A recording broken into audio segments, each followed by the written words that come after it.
I'm Laura Ashworth, turning 31 this year. My folks just dropped a bombshell on me. Fork over cash for my sister's big day or get out of their sight for good. That's no joke. They hit me with this ultimatum right in the middle of Sunday supper, at my own kitchen table in the home I've been covering the mortgage for, while they've crashed here rent-free for 3 whole years. Madison was perched there with her signature cocky grin, the same one she's flashed since we were kids whenever she scored something I missed out on. That look that screams, "No big deal, I'm on top once more." But hold up, let me backtrack and explain the mess that led us here. It all started when my parents showed up 3 years back after Dad, Mr. Ashworth, got canned from his high-end accounting gig downtown. They swore it was just a short stint. Yeah, short like a pulled tooth, huh? They rolled in with a couple of bags and somehow revamped my whole living area using their dusty old stuff. Mom, Mrs. Ashworth, wasted no time reorganizing my kitchen shelves, insisting it was all about better workflow. Meanwhile, Dad claimed the den for his job hunt, which mostly meant binging golf videos on YouTube from dawn till dusk. Just so you know, at 31, I've been grinding away since I was 16. I scraped together my degree using scholarships and juggling 3 side gigs. I wrapped up law school by 25, buried under a ton of loans, and then poured the next 6 years into launching my own firm. 2 years ago, when they promoted me to senior associate, I figured I'd nailed down some real security at last. Boy, was I off base. The warning signs kicked in early, like when they handed my master bedroom over to Madison. My master bedroom, mind you. "She requires extra room for her belongings," Mom said casually as I stood frozen with my laundry in hand. I got demoted to the spare room, crashing on a single bed I'd picked out for out-of-town guests.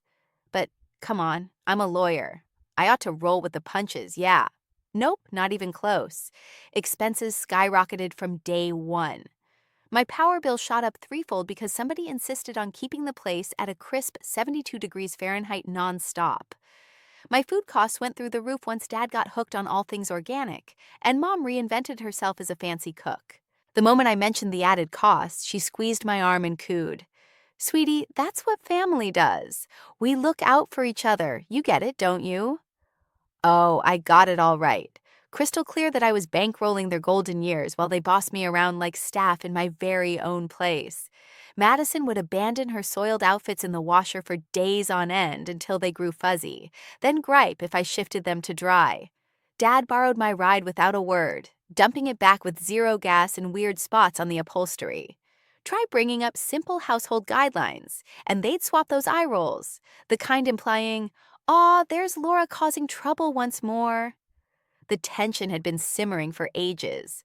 Stepping through my front door started feeling like intruding on strangers, as if all my hard-won achievements, my sweat and hustle, suddenly weren't mine anymore.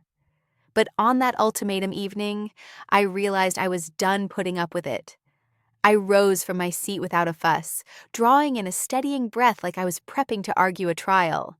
My parents stared in shock, stunned that anyone dared push back at last. Madison predictably kept up her goofy smirk, treating the whole thing like playtime. "Listen," I started, aiming to hold my tone even without raising my voice.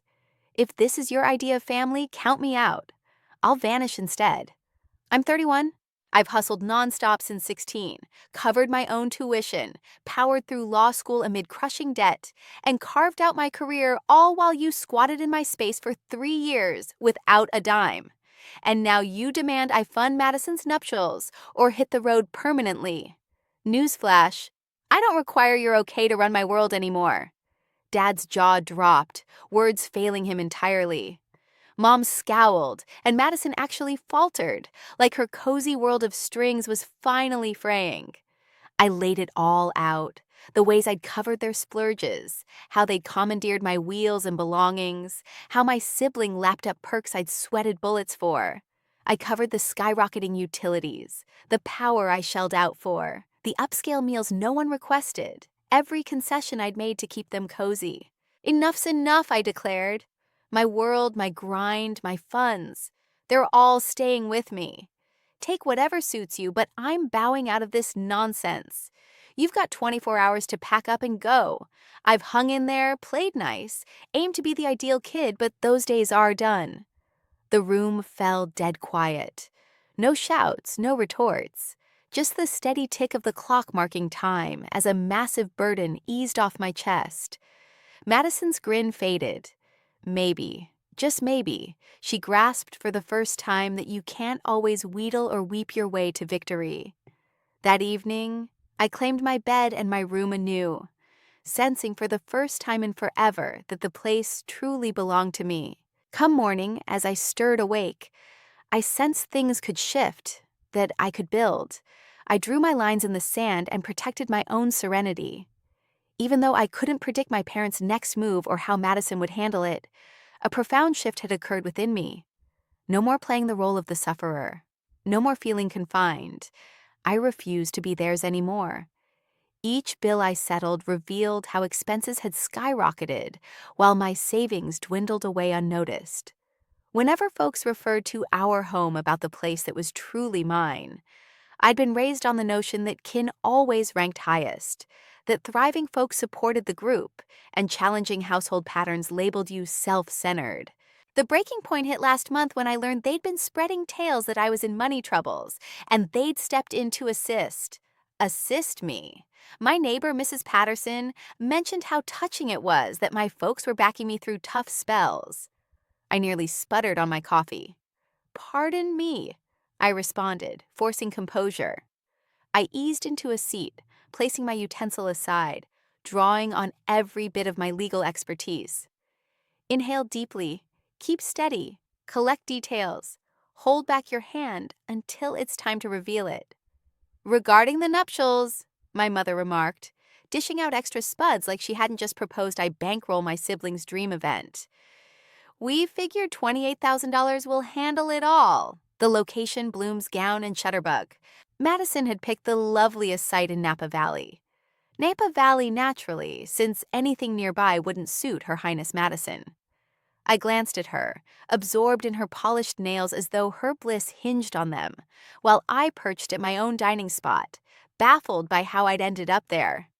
"That's quite a sum," I noted cautiously. "It's putting resources into the clan," my father countered, echoing the pitch that lured me into hosting them short-term 3 years back. "Madison weds just once. We aim to get it perfect," they claimed. Truth be told, this marked Madison's second betrothal. The prior one fizzled because her intended lacked drive. But who's keeping score? Not my parents, who drained my education savings for Madison's European jaunt while I juggled 3 gigs to fund my classes. For weeks, a nagging sense had built up in me. Our family setup was deeply flawed at its core. It began subtly, spotting how talks always centered on Madison's wants, how my successes earned a quick pat before circling back to her newest saga. I'd been in counseling for 6 months, at last tackling decades of sidelining my own priorities for others. What if Madison and Tyler Dixon covered their ceremony themselves? I suggested mildly, aiming for rationality, like typical grown-ups might. The air chilled by 20 degrees. Mother's grin turned into that fake stiff smile like on store dummies. "Laura, stop being so self-absorbed," she snapped. And just like that, in my residence at my spread, pursuing equity and logic felt like an offense. My every utterance bounced off a barrier of denial and presumption. That's when it dawned on me, crystal clear.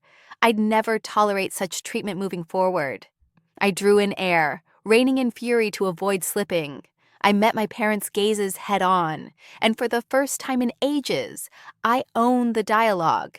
Self-absorbed, I echoed deliberately, letting it hang in the air.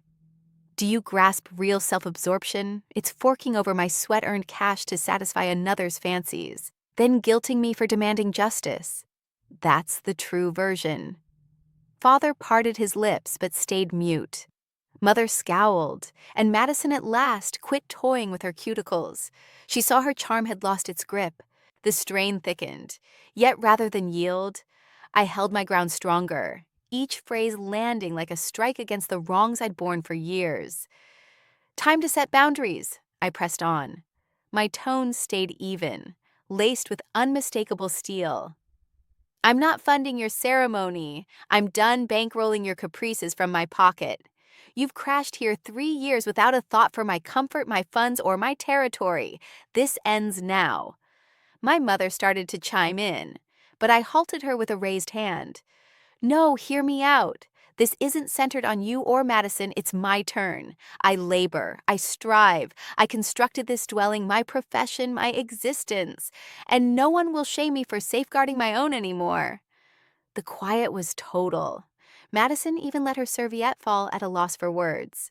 Father shifted back in his seat, clearly uneasy. Mother stared at the ground, lips tight, and I sensed liberation, like truly inhaling fresh air unbound.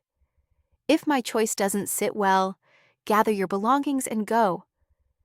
Yuchai had just 24 hours to decide. This was my home, my world, and my boundaries, no one else's. That's how it is, I declared steadily, making sure each syllable hit home. My sibling parted her lips, likely gearing up for an argument, but then clamped them shut. Perhaps, at last, she realized that not all victories come from scheming, guilt-tripping, or crocodile tears. My folks stayed silent too, aware they couldn't bully me into submission anymore. The facts were out in the open, and for once I held the moral high ground. That evening, I drifted off peacefully in my own sheets, free of remorse or dread, right there in my bedroom. After years of tension, I finally sensed ownership over my surroundings, my schedule, and my existence. Sure, I couldn't predict my parents' next move or how Madison might lash out come morning, but deep down, a shift had occurred that nothing could reverse. I wasn't the prey anymore. I wasn't caged. I didn't answer to them. From then on, every choice would serve my own path, not some distorted family demands. At last, liberty had an identity. And it was me. Tyler had freshly completed his law degree. He carried student debt. They're barely launching into adulthood. Barely getting off the ground, huh? Yet Tyler Dixon's mom and dad controlled nearly half the property market in San Francisco. Fine, let's act like he was some broke soul scraping by. All the while, I'd been just starting for a decade and a half, bankrolling my whole clan's way of living. What happens if I can't cover it? I probed, shifting tactics to avoid losing my cool. You'll figure it out, Dad replied, slicing into his meat with excessive vigor. That's how winners operate. They deliver for the clan. Winners. I nearly chuckled. Just 3 years back, this so-called winner was jobless and on the brink of foreclosure until his kids stepped in to save the day. But family amnesia runs deep. Madison at last lifted her gaze from her manicure. It's not as if you've got other uses for your cash, she remarked, giving that smug grin that's grated on me since childhood. No boyfriend, no vacations, all you do is grind away at work.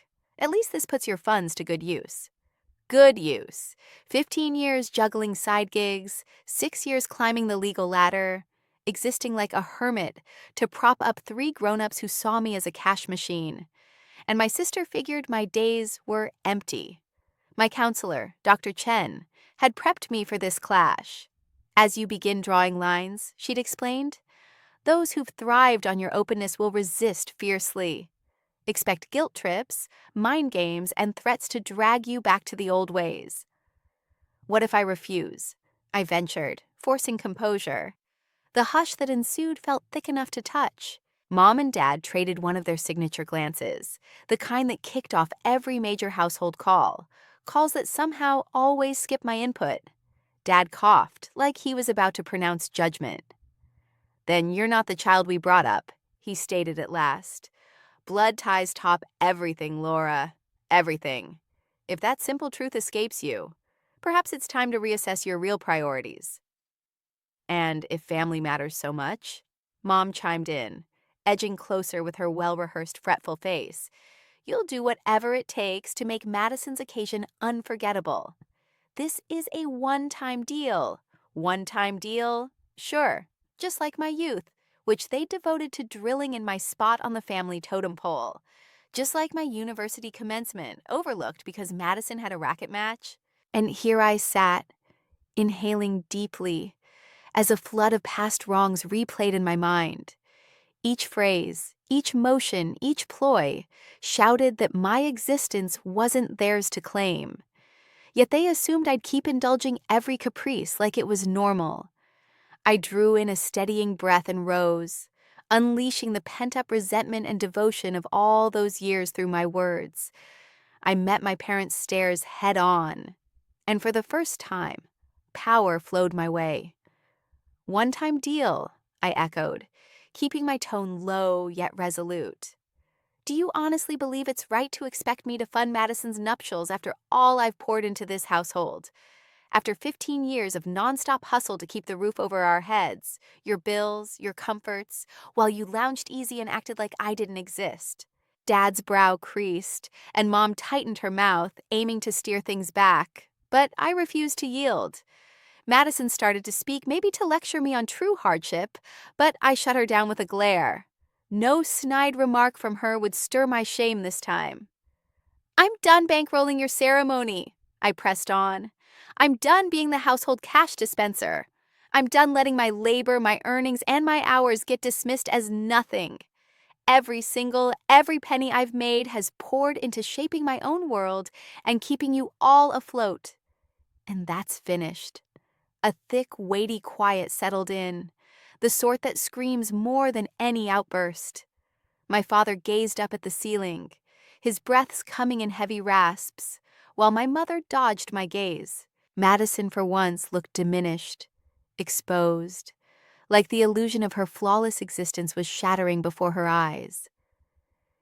"If it's not sinking in," I continued, my tone even, quivering just a touch with feeling, "then perhaps it's time you grasped that limits matter, that existence doesn't spin only on the caprices of a select few, that I too possess claims, aspirations, and desires." At last, I lowered myself back into my seat, but now with chin raised, devoid of dread. I realized I'd etched a dividing line in our household dynamics. Things would never revert. They'd thrived too easily off my efforts for far too long, and I'd resolved it was high time they discovered they couldn't anymore claim my possessions as communal property. That evening, as I stretched out on my mattress, a peculiar yet freeing feeling washed over me. Anxiety, sure, but strength too. For the first time, I truly comprehended the essence of owning my existence. And though I couldn't predict my parents' response come morning or the fabrications Madison might spin, an inner shift had occurred. Irreversible. I wasn't the prey anymore. I wasn't ensnared. Just like at every birthday bash, every festivity, and every milestone in my journey, my moments always got eclipsed by turmoil or festivities centered on my sibling. It followed the same pattern. I might be chasing a vision, hitting a target, and abruptly crash. The spotlight swung back to her. That evening, I had them gathered in my personal eating area. My kin, the very folks who'd stormed my territory in serenity, insisting I fund their visions while dismissing mine as trivial fancies. I glanced upward and took in my home. The elegant glass fixture, which had drained half a year's wages from me, glowed over their waiting expressions, as though its glow was passing verdict on them. The polished timber surfaces, which I'd smoothed and coated myself, sparkled under their soles. Those very souls that strode into my domain like proprietors. And amid that turmoil, Dr. Chen's words resonated in my mind, gentle yet resolute. "You can't dictate others' responses to your limits. You can merely decide if you'll uphold them." I drew in a steadying breath. "I need some space to mull this over," I declared at last. Madison flipped her eyes skyward, her pitch shifting to that petulant whine that invariably bent everyone to her will. "Mull it over. What's to mull? You either value the clan or you don't. You either wish for my joy or you're envious, since I snagged a real admirer." Envious. There it surfaced once more. That term, the tag they'd pinned on me throughout my years whenever I ventured to claim something personal. Envious when Madison claimed the primary sleeping quarters. Envious when she received a vehicle at 16, and I merely landed a side gig. Envious when our parents covered her university fees while I sank under loans for my own. I'm not envious, I countered, my tone hushed yet solid. I'm exhausted. My dad folded his limbs across his chest. Exhausted by what? By kin who cherish you, by those who've given up so much on your behalf. That query was like a match striking the tinder that had piled up within me for ages. The talks with Dr. Chen had unearthed plenty, and right there amid them, it all detonated. What have you ever given up for me? I posed deliberately, locking eyes with my dad's. Quiet, drawn out, uneasy. I watched them scrambling for a retort, but none existed since the reality was stark. I was the sole giver. I'd forgone my outings to clock extra shifts. I'd let go of connections due to constant financial strain. I'd surrendered my inner calm merely to ensure their ease, contentment, and backing, as if I merited zilch reciprocally. We offered you shelter, my mother ventured, eventually shattering the hush. Shelter, I echoed deliberately, nearly chuckling at the absurdity. Within my very walls, the abode I finance. Madison snorted derisively. Oh, spare us the theatrics. You're carrying on like we're some load. And that's when clarity hit. That instant when truth emerges sans the haze. When it all aligns and you perceive how you veered off course, paddling desperately for others. I was in my private meal space, hearing my relatives rationalize why my funds ought to be theirs. Dr. Chen had readied me for this juncture, yet experiencing it differed vastly from mere concepts. Grasping it abstractly paled against staring it down directly. I'll require a pause to reflect, I stated, my delivery serene, oddly poised. How long? Mother inquired with that edge sharpness of one dreading lost grip. The location demands the upfront payment. I'll update you by morning, I responded while beginning to gather the plates. That routine action abruptly seemed alien, as though I found myself staying in a stranger's home that night. Sleep barely came to me. Whenever I shut my eyes, Madison's smug expression flashed before me, and my father's stern warning echoed relentlessly in my thoughts. By 5 a.m., I surrendered to wakefulness. I rose, brewed some coffee, and gazed at the dawn breaking through those fresh windows I'd funded myself. Every item in sight, the furnishings, the walls, the finest touches, stemmed from my hard labor. Still, they acted like they could dictate its purpose. Grabbing my phone, I punched in Dr. Chen's urgent contact, a step I'd never taken until now. Laura, her soothing tone greeted me. What's troubling you? I poured out the whole tale, the meal, the demand, the $28,000 they insisted on. As the words flowed, I heard my own resolve strengthening. No trace of frailty or dread lingered. Instead, it rang out strong and unwavering. It was the sound of someone who'd grasped she didn't have to shoulder the shame they dumped on her anymore. Come morning, I stirred early, my head still buzzing from the prior events. Sunlight poured in via the panes I'd selected and covered the cost for. After years, I genuinely sensed ownership over my surroundings. I fixed a cup of joe, settled at the kitchen table, and drew in a steadying breath. The confrontation loomed, and I was prepared. Descending to the dining area, I spotted my folks already at breakfast, behaving like all was normal. Madison shot me a glance blending shock and entitlement, anticipating my surrender, my retreat to subservience. But an inner shift had occurred. The compliant Laura was gone for good. I've considered your request, I started, tone even, and my decision is no. Dad almost choked on his brew. Excuse me, he demanded, brow furrowed. I'm refusing to cover Madison's wedding, I restated without flinching. I won't bankroll what's not my concern. I refuse to keep funding this household with my earnings while you treat my possessions as communal property. Mom edged closer, adopting her long-practiced facade of worry. Laura, can't you see this benefits us all? It's a special occasion. Special for who?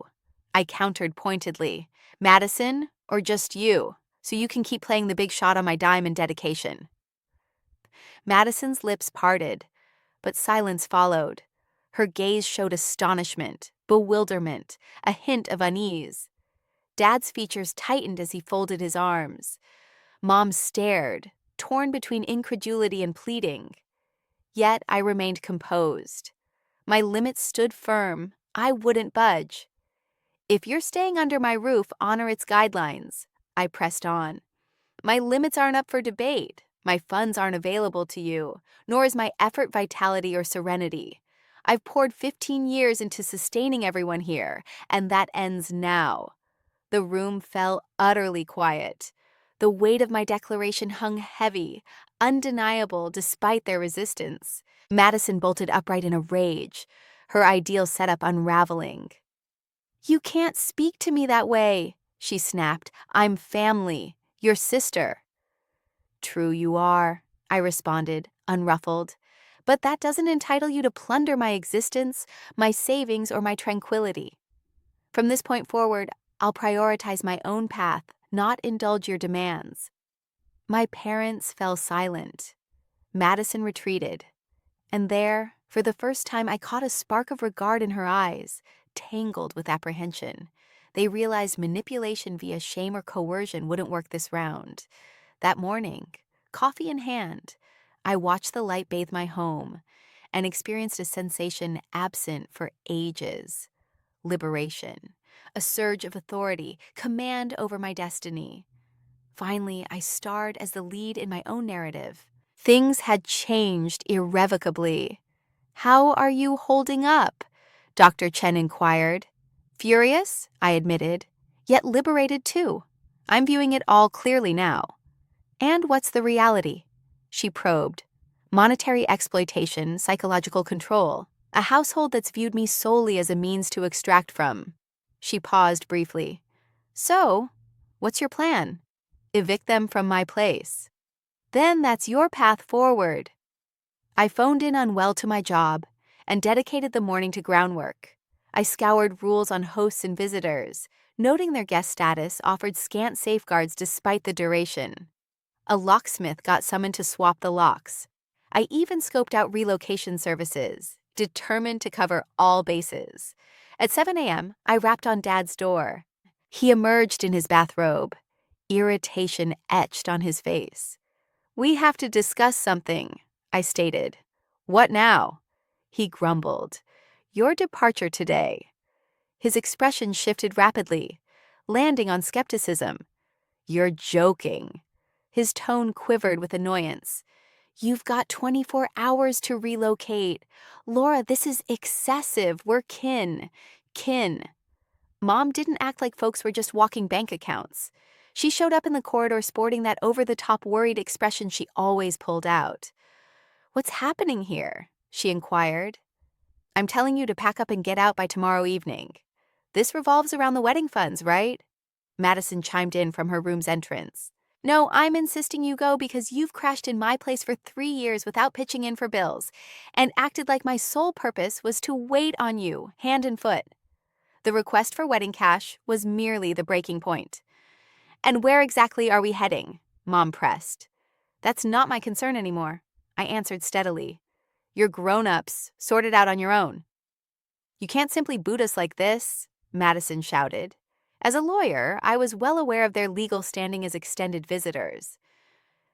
"Actually, I can," I stated resolutely, "and that's precisely what I'm doing." Dad advanced a pace, his expression grave. "If you follow through, there's no reversing course. You're picking cash over kin." "No," I replied, holding my tone even. "You opted for finances above family when you settled in and assumed my earnings were for shared use." "And this is insane," Madison shrieked on the edge of a meltdown. "You can't shatter our bond over dollars." "I'm not ruining a thing," I shot back. "I'm shielding myself from those who've exploited my kindness for 3 full years." "Kindness," Dad scoffed. "We're your folks. We brought you up. We nourished you. We sheltered you for 18 years. And I've settled that score by offering housing, meals, and monetary aid for 3 years. I pointed out. The tabs cleared. Mom softened her tone, trying to bargain. Sweetie, are you bothered by the wedding stuff? We get it. Perhaps we could strike a deal. It's not the wedding at all, I explained. It's regarding dignity. It's about limits. It's about simple equity. For 3 years, I've shouldered the costs for 3 grown people while getting dismissed in my very own space. That's inaccurate, Mom objected. It absolutely is, I retorted. When's the last time you checked in on me? When's the last time you recognized my 60-hour work weeks propping up the lot of you? When have you acted like this was my domain and not some shared asset you claimed as yours? Quiet fell over them. You've got 24 hours, I restated with authority. Come tomorrow night, I'll swap the locks, and if you're still here, I'll summon the authorities to escort you out as intruders. You wouldn't have the guts, Dad taunted. Madison began weeping. Genuine sobs now. Laura, come on, it's me, but remorse didn't hit me. Instead, a sharp sense of resolve washed over me, one I'd lacked before. At last, my home, my existence, and my finances were firmly in my grasp. For the first time, I truly owned my path. That morning carried real tension. I observed them bustling about the place, bewildered, offering justifications, scanning their surroundings like the foundations of their ease were crumbling. Madison continued sniffling, hiding her face in her palms as Mom strode to and fro, muttering about my heartlessness. Dad stayed planted in his chair, arms folded, like fate had abandoned him. What on earth now? Mom murmured, mostly to the air. Now, I declared solidly, you discover how to stand independently. 3 years sufficed. While they clumsily gathered their belongings, striving to play it off as routine, a sensation long absent returned to me.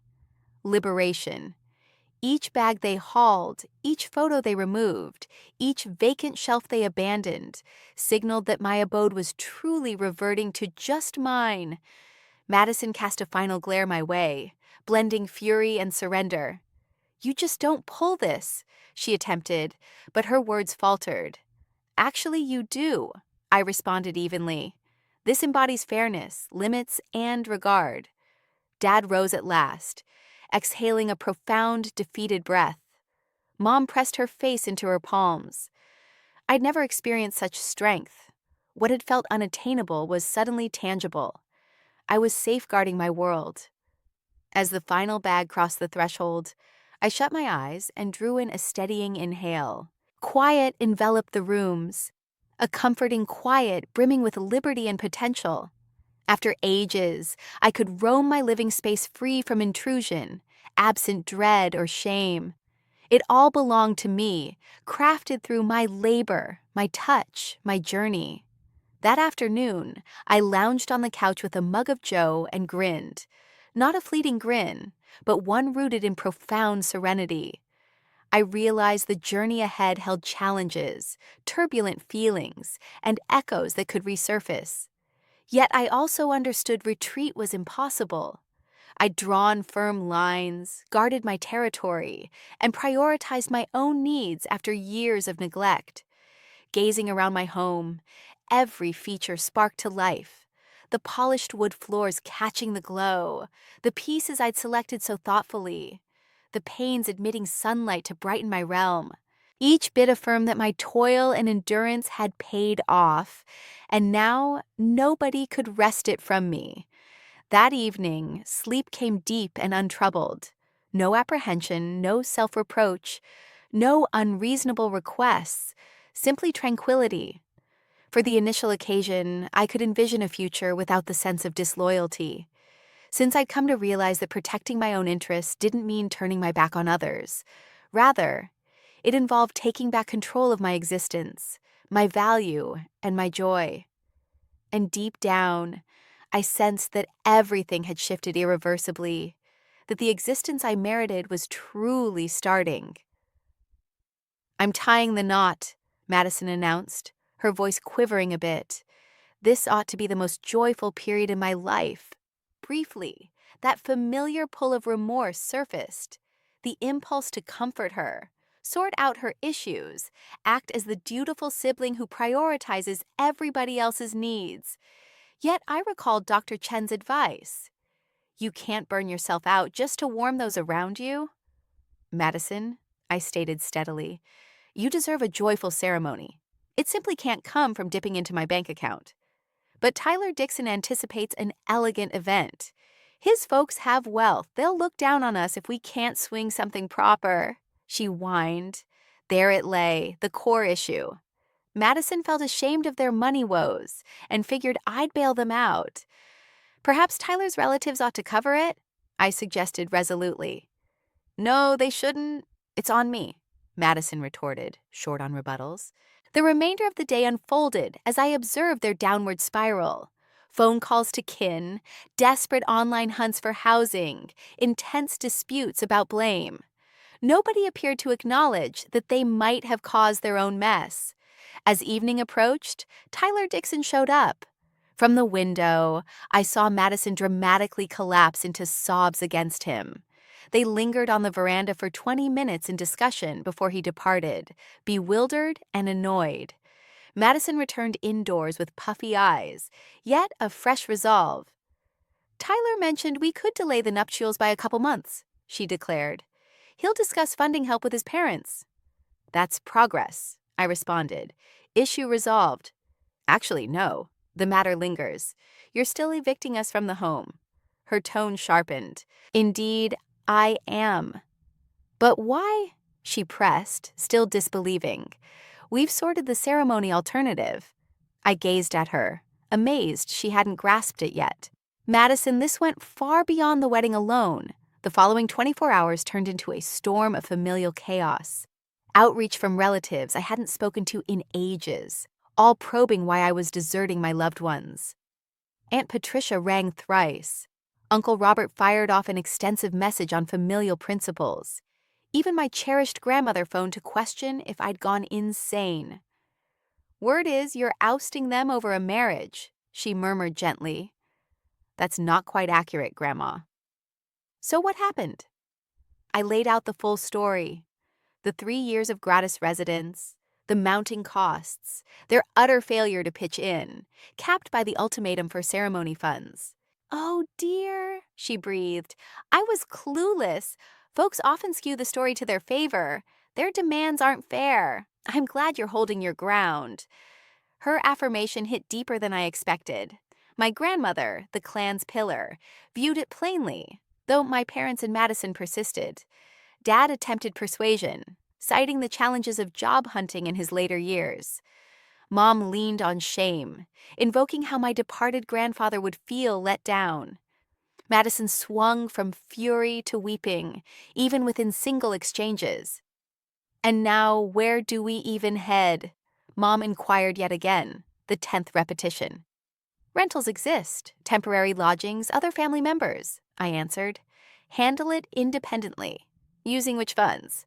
Dad question. Dad seek employment. Madison do the same. Groundbreaking idea, huh? You're just being harsh, Madison accused.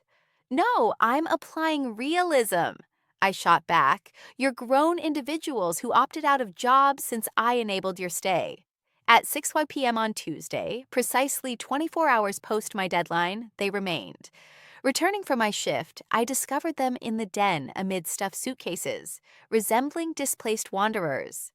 We require extra days, Dad pleaded. You've already had 3 years, I stated unyieldingly. Only another week. We've got leads on places, Madison bargained. Absolutely not, I interrupted. I retrieved my cell and punched in 911. What's that for? Mom exclaimed, summoning authorities to eject trespassers from my residence. You can't mean it, Madison challenged. See for yourself, I said. Before completing the call, Dad raised his palms. All right, we're leaving, he conceded. It required them a further 2 hours to gather their belongings. From the kitchen, tea in hand, I observed, an odd serenity washing over me. This might have wrecked me emotionally, yet it resembled the release of a massive burden instead. Mom exited last. She halted at the threshold, eyes misty. Wishing you joy, she uttered. I intend to find it, I assured. Once gone, I toured my empty home for the first solo stretch in 3 years. The quiet rang sweet. My domain, my guidelines, my serenity. I prepared a meal solely for me and savored it at my own dining table. I could make choices freely, with no one challenging them. I tuned into any TV show that caught my eye, no haggling involved. For the first time ever, it all belonged entirely to me.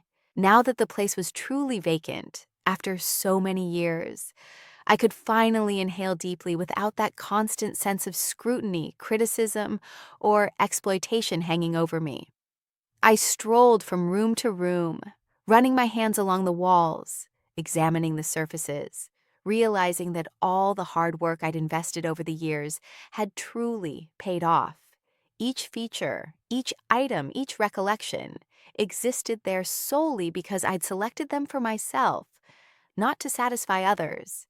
I chose to settle into the living room with a journal and pencil in hand. I began jotting down aspirations, ambitions, and strategies that had gathered dust while I devoted my existence to fulfilling everyone else's desires and caprices. For the first time, it hit me that I had the power to shape my future on my terms. No threats loomed, no pressures mounted, no strings pulled, just serenity and endless potential. That evening, I whipped up a simple meal just for me, ignited some candles, queued up gentle tunes, and drew in a long, calming breath. For the first time, the home transformed into a haven rather than a cage. I realized perfection wouldn't arrive instantly, but the liberty surging through me outweighed any ease they'd offered at the expense of my very soul. In the days that followed, I turned my attention inward. I picked up again on legal matters I'd shelved. I carved out moments for my well-being, my fitness, and my genuine passions. With each passing day, I grew more resilient, more assured, and sharper on what I truly merited. No longer could anyone siphon my vitality or my funds. That realization sparked a self-assurance I'd never known before. I even began daydreaming about getaways, journeys I delayed for ages, and ventures that would foster my development and safeguard my autonomy. None of my choices required clearance from anyone else anymore. For the first time, every action I took served only my own interests. The surge of strength was exhilarating. Gone were the pangs of remorse, the twisted influences, or the compelled adaptations. I came to see that the real kin worth keeping weren't the ones who'd mistreated me, but those who honored and cherished me. In that instant, it dawned on me that safeguarding my existence, my health, and my limits wasn't egoism. It was genuine self-care. I wandered through the yard I'd nurtured for years, letting the crisp breeze invigorate me. I recognized I'd weathered a massive turmoil of feelings, yet I also understood I'd come out tougher, more aware, and unbound like never before. For the first time in years, I eased into my go-to chair, savored a mug of tea, and let a genuine grin spread across my face. It was all mine now. My domain, my schedule, my calm, and my world. As dusk fell, I felt utterly convinced that I'd seized back the essentials, my autonomy and my harmony, and no one would ever strip them from me again. I let out a wry chuckle when Sarah shared that with me. Well, I shot back, it looks like I've earned the title of family black sheep for good. Don't let it get to you, she advised. Folks like that fabricate tales to dodge owning up to their actions. Once we ended the call, I gazed up at the overhead, pondering how a falsehood gains traction and morphs into reality through sheer repetition. Within days, the gossip took on a momentum all its own, that I'd evicted them to the curb, turned icy, let wealth warp me. Nobody recalled the endless giving, the restless evenings fretting over bills, or the times I'd skimped on basics so they could thrive. Occasionally, I'd consider phoning Madison to lay it all out once more, detailing how matters had spiraled beyond control. But then her fake sobs and guilt-tripping came rushing back, and I knew it was pointless. You can't debate with someone tuned only to their own narrative. One afternoon, sipping coffee during a park stroll, I bumped into Clara, an old university pal. She mentioned spotting my parents crashing at a relative's pad, claiming they were piecing themselves back together after the heartbreak I'd inflicted. The heartbreak you inflicted, Clara echoed, arching a brow. Who knew insisting on dignity and limits counted as aggression? Apparently, that's the family norm, I answered with a tired grin. Time marched on. My home stayed spotless, serene, and undisturbed. I prepared meals to my liking, binged my preferred series, and at bedtime, I rested easy without the burden of three others consuming my space and sapping my drive. Still, quiet spells brought waves of melancholy blended with gratitude. Melancholy for the relatives I'd longed for but never had. Gratitude for summoning the bravery to shatter a pattern that was gradually eroding me. On a Sunday morning, I made up my mind to drop by my grandma's. She alone had voiced her pride in me, and I craved her company. Upon arrival, she welcomed me with her signature kind beam and poured me a cup alongside some sugary pastry. "Sweetheart, rumors are swirling," she murmured, "yet I see the real you, and I grasp the depths of what you offered before hitting this breaking point." "Guilt creeps in sometimes," I admitted, as if I couldn't take the constant drain any longer. "No, dear," she said resolutely. "You don't fail by growing weary of exploitation. It's the abuser who betrays the affection others give." Her response resonated deeply within me. It was the first moment I sensed true comprehension without having to spill every detail. That afternoon, I lingered there, absorbing her tales, reminded that not every branch of my family tree was poisonous. The genuine affection lingered in hidden spots. As evening fell and I headed back, I settled by the window with a wineglass in hand, gazing at the urban glow. The world seemed altered, not flawless, but authentic. I was aware my parents would keep bad-mouthing me, that Madison would devise fresh tactics to play the martyr, and that plenty of folks would buy into their narrative. Yet deep down, a shift had occurred. I no longer craved their validation. I stopped chasing excuses for my choices. I'd uncovered a treasure far surpassing their endorsement, my inner liberation. And I realized no gossip could strip that from me. Ultimately, it didn't matter if the world cast me as the antagonist in this tale. The reality was straightforward. For the first time ever, I starred as the hero in my own serenity. The ensuing weeks brought revelations. Free from the relentless obligation to satisfy all, I reconnected with my core self. After years, my schedule belonged to me alone. I savored leisurely breakfasts.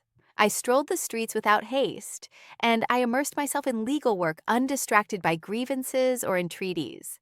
I began prioritizing my growth.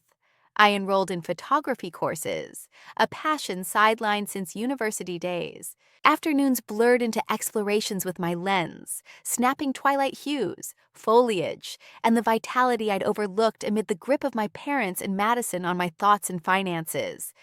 Every image served as a cue that I now chose where to direct my focus and energy. I also revived dormant bonds. I linked up with Sarah and Clara multiple times weekly, exchanging chuckles and secrets. And truly, for the initial time, I grasped that kin could be selected, not dictated. These friends bolstered me, heard me out, and cheered my successes without expectations. It was a nourishing bond I'd never known in my upbringing. In my career, my vitality transformed entirely. I projected greater confidence, sharper concentration. Patrons picked up on my fresh zeal, and team members praised the precision in my judgments. Jennifer remarked, "Laura, you've got this whole new vibe." She nailed it. My newfound calm shone through every facet of my job and daily existence. One evening, tidying my workspace, I noticed I'd cleared the overdue bills stalled by familial pulls. Now, savings were possible, along with travel schemes and modest indulgences that formerly felt out of reach. I even pondered upgrading to a bigger place, or refreshing my space to mirror just my tastes and aspirations. Moreover, I reached a key insight. Limits weren't retributions. They safeguarded my well-being. And through that safeguard, I could relish connections, tasks, and existence, minus remorse or dread. Each day reinforced my wise choice. Evenings found me on the couch, pane open to the gentle air, reflecting on the trials I'd weathered. The tears flowed not from sorrow, but release. I recognized I'd weathered ages of control, and now I held the reins. Then, an unforeseen twist arrived. Tyler Dixon rang me up. His voice carried a new respect, free of unease. "Laura," he began, "I'm sorry it took me so long to see. Madison shared her side, but I need yours." I recounted my viewpoint steadily and straightforwardly. At the close, Tyler offered, "Thanks for opening up. I'm happy you drew those lines." It marked the debut of potential solid ties with those who honored my calls and affirmed my value. The days ahead focused on renewal. I freshened walls with paint, added furnishings, and gradually, my abode echoed my autonomy and resilience. No shouts, no weeping, no pleas, just tranquility, joy, and the rhythm of the path I'd forged. At last, a vital truth dawned. My joy hinged on no one external. My welfare was absolute, and the liberty I'd claimed was undeniably my supreme win. For the first time, surveying my dwelling bathed in sunset rays, I smiled sincerely, not for accolades from others, but because I'd reclaimed my world, my limits, and my harmony, and that, I knew, stood as the ultimate conquest. "Pardon?" I queried, raising a brow. "Yes, I'd like to make amends," she pressed on with that scheming grin I'd grown adept at deciphering since. From my early days, all the financial burdens, the home, and every ordeal that unfolded weighed heavily on me. I let out a heavy sigh, aware that this conversation wouldn't be straightforward. Madison had always possessed that knack for glossing over issues to bend things in her favor. Rising from my seat, I approached the window, allowing the quiet to settle in and handle some of the heavy lifting. Gazing out at the urban sprawl from my office perch, I inhaled deeply before speaking at last. "All right, we can discuss this, but I need you to hear out all the things you've avoided grasping before." Madison's brow furrowed just a touch, caught off guard by my resolve. "Over the past 3 years, I've covered every single cost. You've held down a job for no longer than 6 months in a row. Your bills, my folks' needs, the rent you dodged, groceries, outfits, getaways, absolutely all of it. And yet, you still expected me to bankroll your wedding like my existence meant nothing." Her eyes grew a bit larger, though her expression held steady, as if she was still scheming an angle to sway me. "I only wanted it all to turn out flawlessly," she murmured, aiming to ease the tension. "I figured you'd back me up." "This isn't about backing anyone," I interrupted, steady and unyielding. "It's regarding dignity and limits. I'm not some cash machine or your lackey. Enough with the mind games. No more threats." She fell quiet, and in that instant, I caught a flicker of realization in her, blended with shock and irritation. That glimpse empowered me. At long last, I was voicing the toll of years of mistreatment without a shred of remorse. "Laura," she started, her eyes dropping, "I never realized. I couldn't picture you seeing it that way." "Seeing myself as taken advantage of," I countered, exhausted from always putting your joy ahead of my own. "Yeah, Madison, that's exactly it, and I'll never brush it aside again." Oh, gradually, her features shifted.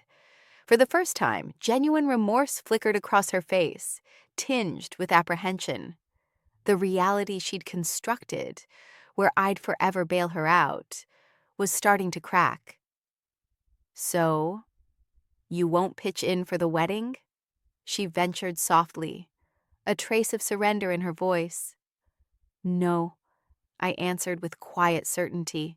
"If it's your event to own, you'll have to figure out the funding on your own. And Tyler ought to hear that loud and clear. I'm done footing bills that aren't my concern." She stood up gradually from her seat, each motion seeming to underscore the erosion of her entitlements. She met my gaze briefly, a mix of bitterness and reluctant acceptance in her eyes, before pivoting to exit. "And thanks for hearing me out," I added as she reached the door. "I suppose that's fair," she muttered without turning back, then slipped away. Once the door clicked shut, solitude enveloped me. I drew in a long breath, sensing a massive weight easing off my back. It went beyond finances. It spanned years of dominance, coercion, and endless pressures. For the first time, real air filled my lungs. That evening, I settled at my desk, penning thoughts in my diary. Each entry reinforced my vow: no more letting others exploit or control me. My hours, my funds, my serenity belonged solely to me, and nobody could demand them. As the words flowed, a true grin spread across my lips. At last, after endless concessions, Laura had broken free. The following morning brought a sense of ease I'd never experienced.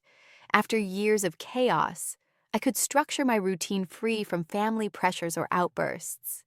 Sipping my coffee tranquilly in the kitchen, sunlight poured through the panes I'd funded and selected with care. I breathed deeply and reflected, "This belongs to me alone." I resolved to tackle something I'd delayed forever, arranging a modest getaway just for myself. No extravagance or validation required. All I craved was to embrace the liberty I'd fought so hard to claim. Scouting spots by the shore, somewhere to stroll shoeless, hear the waves, and sense that the universe granted me nothing but dignity and calm. While browsing choices, my cell buzzed. It was Tyler Dixon. "Laura," he greeted, sounding more at ease. "I just wanted to express my gratitude. Not only for how you handled your kin, but for helping me see clearly. I've been too compliant with Madison, and now I get what truly counts." "I'm happy for you," I responded. "You've learned that affection doesn't require forfeiting your well-being for someone who tramples your limits." Following our chat, Tyler started evolving too. He began establishing his own lines with Madison, showing her that grown-up existence isn't a contest where the most insistent voice prevails. A quiet sense of fulfillment washed over me. My choice had liberated not just me, but rippled positively to another.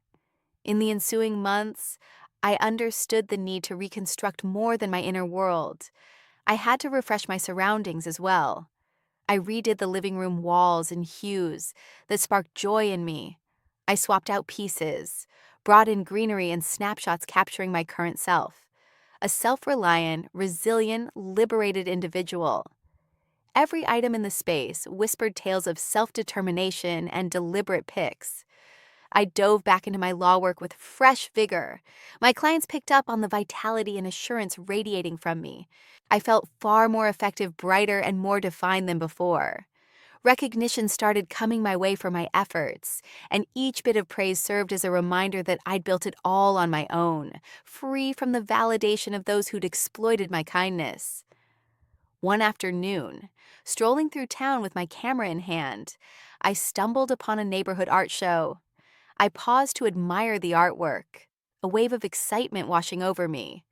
Bold hues, confident brushwork, tales shared boldly. Reflecting on my own journey and the hardships I'd overcome, I couldn't help but grin. At last, I was ready to craft my own path, choosing my own shades and depths without interference. I even reconnected with my grandmother, who turned into my sanctuary and guide.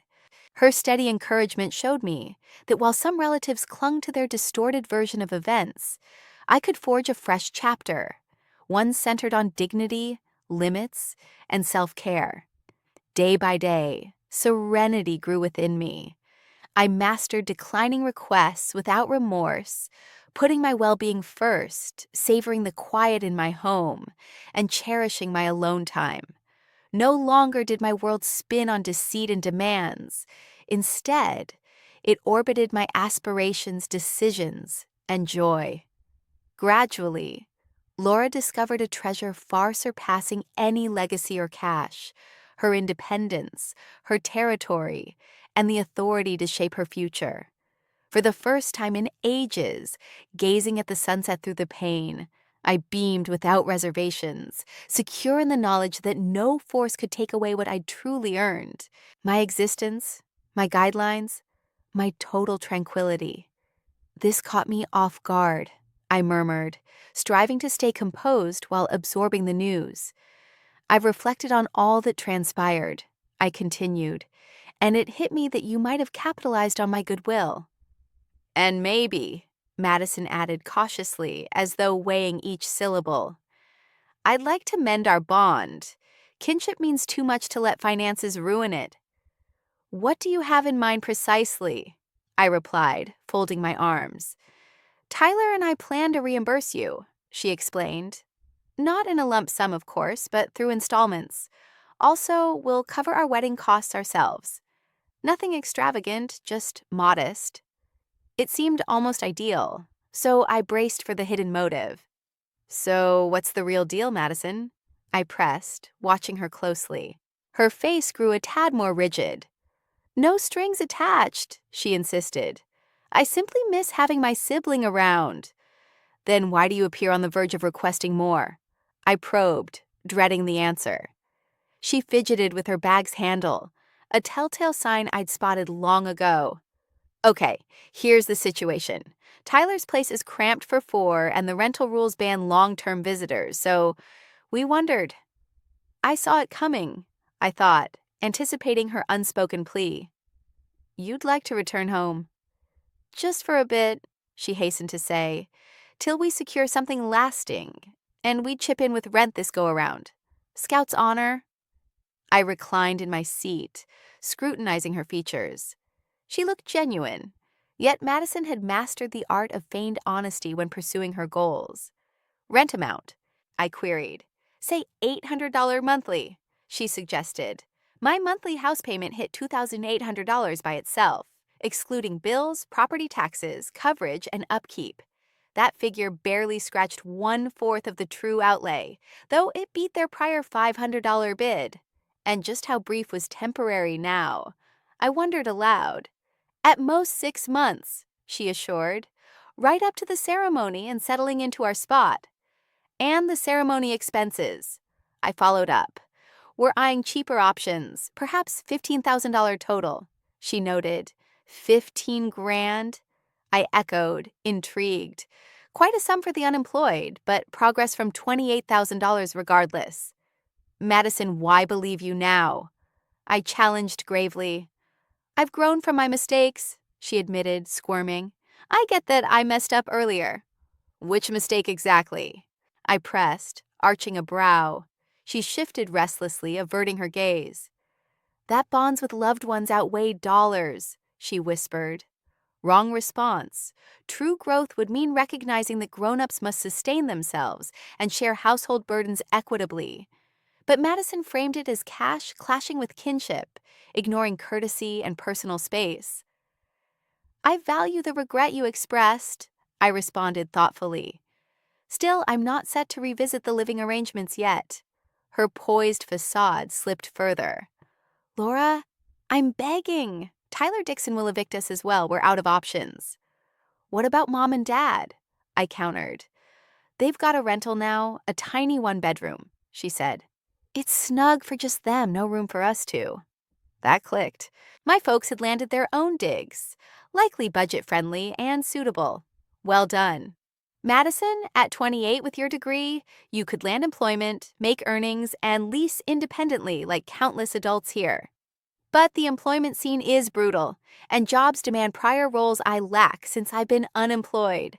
Assisting the household, she claimed. That line about aiding the family kept echoing.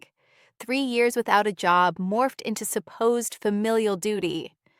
You've been jobless because you opted out of working, I shot back.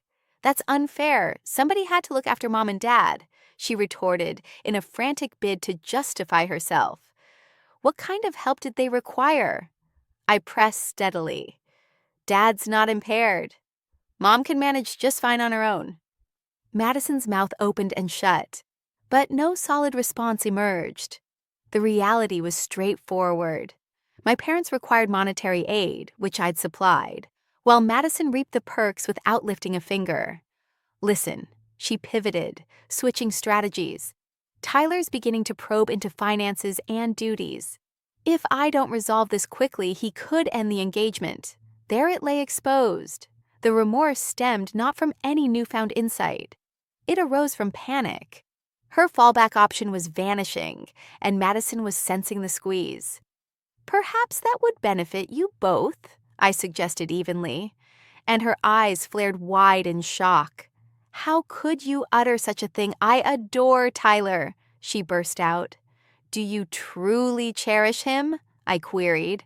"Or are you merely fond of the notion of matrimony and offloading your money woes onto another?" "That's an awful statement," she responded, her tone quivering.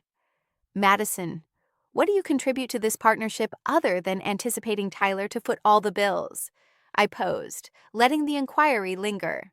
I watched her scramble for a reply, yet it eluded her. At last, in a faint whisper, she murmured, "I offer affection." And that's when I realized she was confronting the facts. Affection can't mask recklessness or disregard.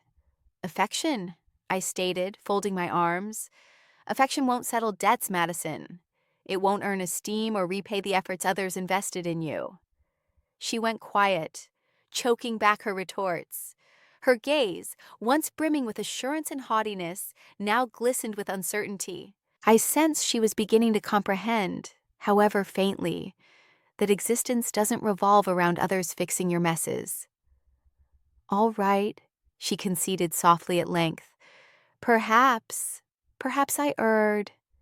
"Not perhaps, Madison. You erred for 3 years. You existed without accountability, draining my funds, my home, my tolerance, and now you seek re-entry as though it never occurred." My tone stayed resolute, composed, yet commanding. She dropped her eyes, fidgeting anxiously with her fingers. I observed her weighing each phrase, each ramification of her choices. "See here," I went on. "If you're aiming to return, it'll happen on strict terms. No more freeloading, no presumptions on my resources, no psychological games. All costs must be equitable, and all conduct must demonstrate regard." Madison lifted her face toward me, startled and somewhat fearful. "So does that allow me to remain?" She ventured tentatively. "It signifies that should you choose to stay, you'll act as a mature individual," I clarified. "Timely rent payments, sharing in household bills, honoring my area and limits, and the marriage. You and Tyler cover your ceremony expenses. I won't contribute a penny more." "Understood," she breathed out, nearly gasping. "I think I can manage." "Can you truly?" I demanded steadily. "Since this round permits no further leniency, no additional pretexts, no complaints, no scheming. Each deed will carry repercussions." She inclined her head gradually, inhaling deeply. For the initial time, I detected a glimmer of accountability, a recognition of her past deeds and the shifts required. Then I added, easing my delivery a touch, "We might give it another go, but bear in mind this extends beyond finances or ceremonies. It's centered on courtesy, limits, and confidence. Those get reconstructed gradually." Madison shut her eyes and exhaled. In that instant, it appeared she had absorbed the gravity of her missteps. "Thanks, Laura," she uttered shakily. "I won't let it slip my mind." "You'd better not," I countered, "for I won't erase the events, and I refuse to let them recur." The remainder of the day involved outlining the fresh pack specifics. Madison pledged to seek employment and set aside funds for the nuptials. Tyler Dixon consented to discuss monetary duties with her. I recorded it all, from dues to domestic guidelines. At last, a solid, transparent, equitable strategy emerged. As she departed my workspace that evening, I spotted a shift. The overbearing attitude had yielded to modesty, though tentative. It wasn't flawless, nor did I anticipate perfection. Yet it marked an initial stride. For the first occasion in ages, I believe the balance of fairness in my residence was tilting favorably. That evening, shutting my workspace entrance and gazing at my image in the glass, I offered a subtle grin. I'd weathered the fiercest familial tempest of my existence. I'd established limits, safeguarded my domain, and imparted to Madison a vital insight, one that might require time to absorb, but that she ultimately had to confront. And above all, for the first time, I sensed my existence belonged to me once more. Love is not enough to build a marriage on. You require teamwork, joint duties, and equal regard. What you're giving Tyler mirrors precisely what you gave me: the chance to underwrite your existence while getting blame and coercion back in exchange. Madison jumped to her feet suddenly, shedding the last bits of her restraint.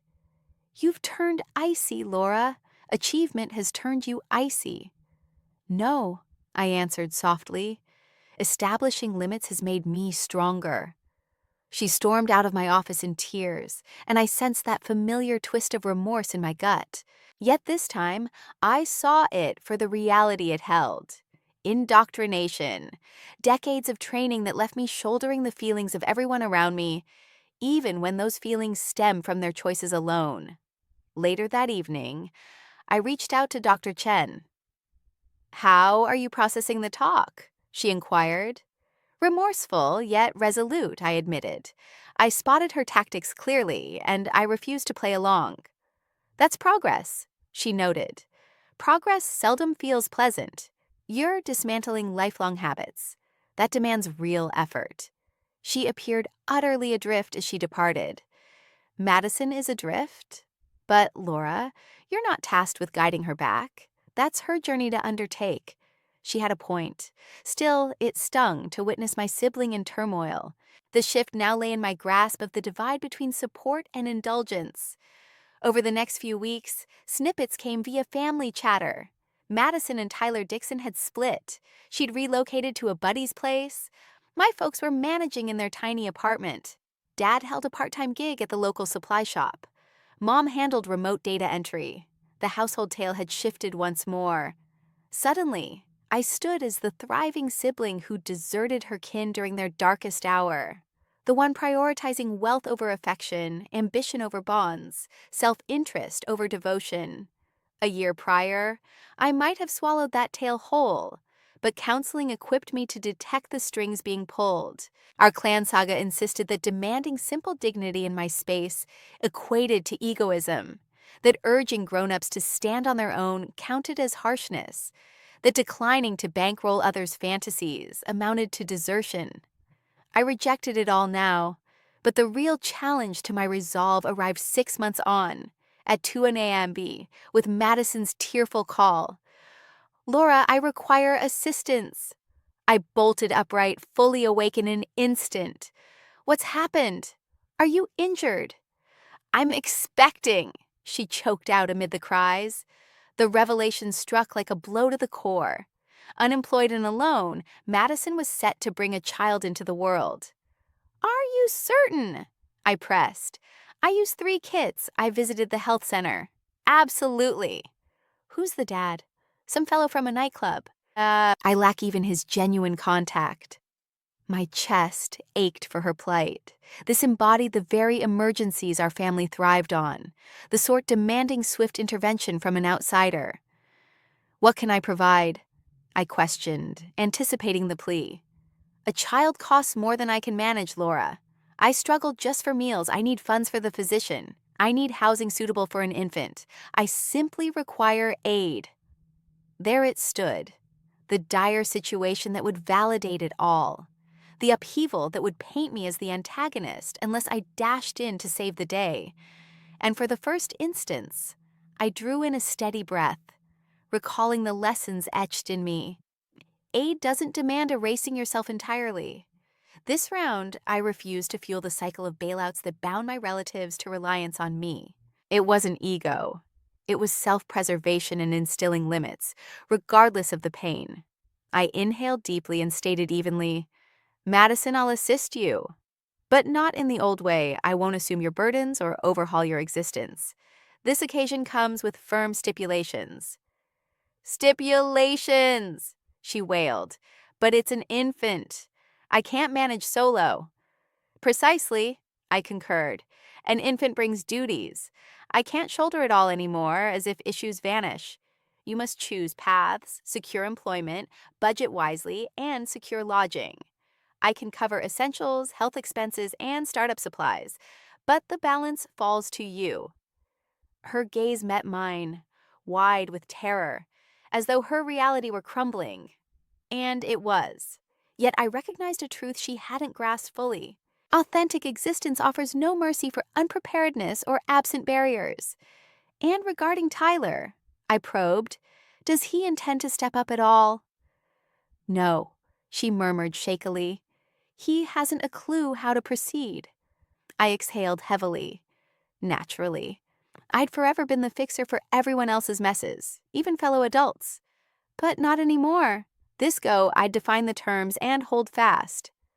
All right, I continued. I'll cover the pressing matters. Doctor visits, starter supplies like diapers, a month's worth of groceries. But you'll seek work and independent shelter. No crashing at mine, no anticipating full sponsorship of your days. Clear. Madison dipped her head gradually, tears persisting, yet now laced with a spark of insight. I perceived her beginning to realize the world granted no entitlements. That reliance wasn't rooted in affection, safety, or kinship. It was a habit she'd mastered how to manipulate. Laura, she uttered amid sobs, are you truly capable of this without any remorse? Absolutely, I responded with resolve. This time I'm not driven by shame or worry that you'll resent me. I'm doing this to honor my own worth and to show you how to handle life maturely. Several weeks went by, and Madison started seeking employment while mapping out her future. It proved challenging. Interviews turned out discouraging, and early efforts fell flat. Yet for the initial time, she faced problems independently. I offered guidance, not as a rescuer. Tyler Dixon, too, started facing the facts. He realized that affection alone can't substitute for accountability, and a partnership can't endure on mere aspirations and outside pressures. Gradually, he assumed some financial duties, and Madison came to grasp that relying on others to fund your existence isn't affection or achievement. In the meantime, I experienced a sensation absent for years, tranquility and insight. I rested soundly, labored without tension, and savored my home and accomplishments. No arguments, no coercion, no blame masked as familial duty. It marked the first occasion I viewed my existence with defined limits and absent dread. Though Madison had plenty to discover about self-reliance and duty, I finally glimpsed her capacity for development. I couldn't shield her from every hardship, but I could permit her to rise by her own efforts, and that sufficed, since true care isn't handling all tasks for someone else. True care involves guiding, bolstering, and granting room for each to master their path. My sibling, expecting a child, isolated, frantic, required me, her accomplished sibling, to rush to her aid. Just a year prior, I'd have dashed to unlock the gate without hesitation. I'd have covered all costs, supported her gestation, and guaranteed she wanted for nothing. I'd have persuaded myself that this embodied familial obligation. Madison, I'm truly sorry you're facing this, I stated in a steady yet serene tone. Do you wish for my assistance? The query lingered between us like a span I might traverse or destroy. I recognized that I couldn't revert to familiar routines this round.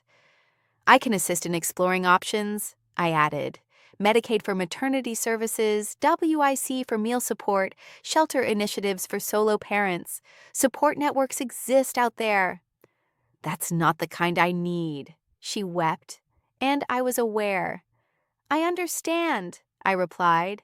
However, Madison, avenues exist. Outlets for aid, assistance on hand, initiatives to back you. You needn't tackle it solo, yet I can't serve as your only pillar. The quiet from her side hit hard. So, that's your choice, she murmured. Your flesh and blood is carrying a baby and terrified, and you'll just leave me behind. I'm not leaving you, Madison, I asserted steadily. I'm declining to foster your dependency. There's a distinction between aiding and bailing out. She ended the call abruptly, uttering nothing further. Sleep evaded me that evening. I gazed at the overhead, doubting my choices. Was I callous? Was I forsaking my sibling during her frailest phase?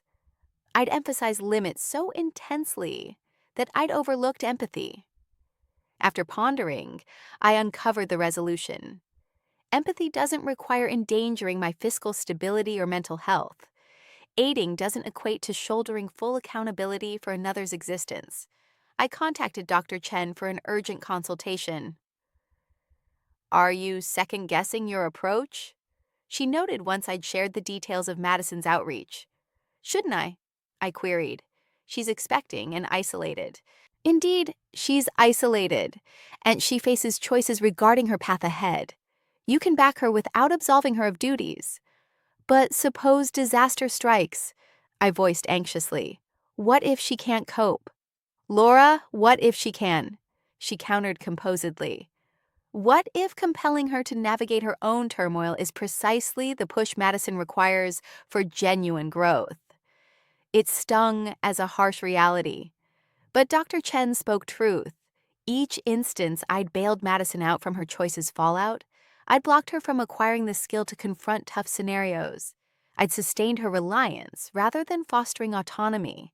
That very afternoon, I undertook an unprecedented action. I investigated every aid option for expectant women in Madison's position.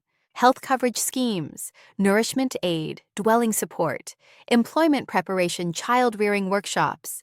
I assembled it all into a thorough file and sent it her way via email, accompanied by a note.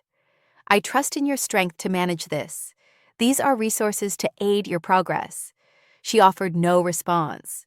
Over the ensuing months, I gleaned updates on her advancement via relatives. Madison had enrolled in Medicaid and WIC. She'd relocated to a short-term shelter for expectant mothers. She secured a flexible role at a daycare facility where she could bring the infant along. She was coping, not flawlessly, not sans struggle, but she was prevailing. My folks, in parallel, were adapting to their altered circumstances. My father's side gig turned into a steady full-time position once his supervisor spotted his valuable background. My mother realized she actually liked inputting data and started thinking about enrolling in classes for computer skills. They were getting a handle on their own affairs too. The family get-togethers that my grandma mentioned to me had shrunk in size and intensity. No more big blow-ups, rare money troubles, and talks that actually delved into everyday experiences, rather than constant disasters. I wasn't part of those events, which stung a bit. But at least no one was hitting me up for cash, planning the whole thing, or dumping their messes on me to sort out. I was figuring out how to cope with the ache without letting it disrupt my calm. At last, I truly valued the room I'd carved out for myself. For the first time, it hit me that drawing lines doesn't strip away affection or empathy. It just safeguards your own world while handing others the means to stand on their feet. And that, beyond any cash or self-denial, was genuine liberation. The next few months brought genuine shifts. Madison was tackling her routine bit by bit. Things weren't flawless. She'd occasionally miss deadlines for her housing aid. The combo of her casual work and pregnancy prep sometimes left her swamped, yet she confronted each hurdle solo. I stayed out of it. And for once, she was stepping up with authentic accountability. I'd get indirect snippets via texts from her buddy, whispers from my grandma, or brief chats with Tyler Dixon. Every update served as proof that my choice was spot on, despite the pain of watching her navigate the rough patches. Laura, Tyler told me one afternoon, she's genuinely figuring things out now, unlike back when it all fell on your shoulders. I managed a grin, tinged with sorrow. Yeah, she was making it happen. Madison was maturing amid tough lessons, absorbing what had taken me years to grasp. On the home front, my folks were evolving as well. Dad quit griping over every little thing, and Mom took real pleasure in her desk duties. Life wasn't ideal by any stretch, but folks were settling into their spots without requiring me to give up everything for their sake. Then one day, a note popped up from Madison. Laura, thanks for the tips you shared. I'm getting the hang of managing this. I realized leaning on you forever wasn't sustainable. No regrets expressed, no ploy to pull strings. It signaled she was grabbing the wheel of her own path. For the first time, pride swelled in me for her efforts, not for whatever band-aid I might apply. In the meantime, I pieced together my everyday rhythm. Work remained intense, but my hours and vitality belonged to me alone. I could rest soundly, dine without stress, tidy my space, and focus on self-nurturing minus the remorse. I even picked up pursuits I'd sidelined forever. Yoga sessions, a photo workshop, hangouts with pals free of family baggage. Each little step hammered home that establishing limits wasn't self-centered. It was essential for endurance and personal tending. Half a year flew by. Madison welcomed a robust newborn. It was no cakewalk. Sleepless spells, waves of anxiety, and crying fits abounded, but she powered through sans my intervention. Tyler Dixon started picking up on the household patterns too. Tension lingered, sure, but he wised up to steering clear of my relatives' expectations. My parents, witnessing their girls navigate independence, came to honor the limits I'd drawn. The nonstop pleas for funds tapered off. The guilt trips to sway me ceased. They'd come to terms with me not being their go-to rescuer anymore. Though it chafed for them, they were starting to see that existence rolled on without me bankrolling every setback. My grandma, true to form, dropped a key insight. Sweetie, you nailed it. You stepped in where needed, but you instilled duty too. That's the mark of real caring. She nailed it. My devotion to them didn't require wrecking my existence or letting them exploit me. Madison was mastering adulthood, confronting the world head-on, and parenting without total reliance on me. My parents were carving niches for themselves without yanking me into their turbulence. And me. I was at last serene. I came to see that boundaries don't erode bonds. They refine them. That aiding someone best might involve equipping rather than overhauling their world. That mutual regard and duty form the bedrock of enduring ties, and that inner tranquility is beyond value. That was the profound takeaway it took ages to absorb. Affection doesn't demand utter forfeiture. At times, it calls for release, watching from afar and letting growth unfold independently as you inhale deeply, thrive, and craft your joy. A year post my firm stance, I bumped into Tyler Dixon at a city cafe. He wasn't the frazzled version from our chaotic family days. He appeared at ease, composed, nearly unburdened, like he was drawing breath freely for the very first time, free from the burden of Madison's demands. "Laura," he said, walking up to my table a bit hesitantly. "How have you been?" "Pretty good," I answered with a small smile. "You look fantastic," he commented. There was real honesty in his tone this time, unlike the anxious edge he had when talking about his involvement with Madison. "Thanks. I really do feel amazing," I responded, caught off guard by how true that was to my current reality. "I wanted to thank you," he continued, arching a brow as though hunting for the perfect phrasing. "For what?" I inquired, intrigued. "For that talk we had about limits. It transformed everything for me," he clarified. "I came to see that I was on the verge of wedding someone who wanted me fixing all her issues without her lifting a finger toward any fixes. That's no true collaboration, Laura. It's not equality. It's lacking shared regard." His words carried such insight that I couldn't help but grin in quiet approval. "So, are you with anyone these days?" I probed, truly curious. "Yeah, as a matter of fact," he answered. "Someone who puts in equal effort, handles her own expenses, and sees me as an equal, not just an ATM. I beamed, sincerely pleased for him. It was heartening to witness Tyler grasping the essence of healthy dynamics in partnerships. "That seems perfect," I remarked. "Oh, and Madison's little one is adorable. She shares pics every now and then." My spirits dipped a touch. I hadn't laid eyes on images of my sibling's child. I didn't even know the gender. Yet Tyler's offhand remarks suggested Madison was coping well, keeping up her routine and online shares. Is she doing all right? I wondered aloud, concern creeping in regardless. From what I gather, she is, he replied. She's figuring out how to juggle it all. The kid appears thriving and content. After Tyler departed, I lingered at the cafe, lost in thoughts of choices and their ripple effects. Establishing those limits had exacted a toll. Shattered ties, family events I was excluded from, a young relative I may never truly connect with. Yet it also yielded rewards I cherished profoundly. Stability in finances I'd only dreamed of, tranquility within my space, connections rooted in reciprocity rather than reliance on my wallet, and a solid sense of value independent of my utility to anyone. I headed home with a calm ease. I prepared a meal for myself alone and curled up with a film picked solely by my preferences, no input from others.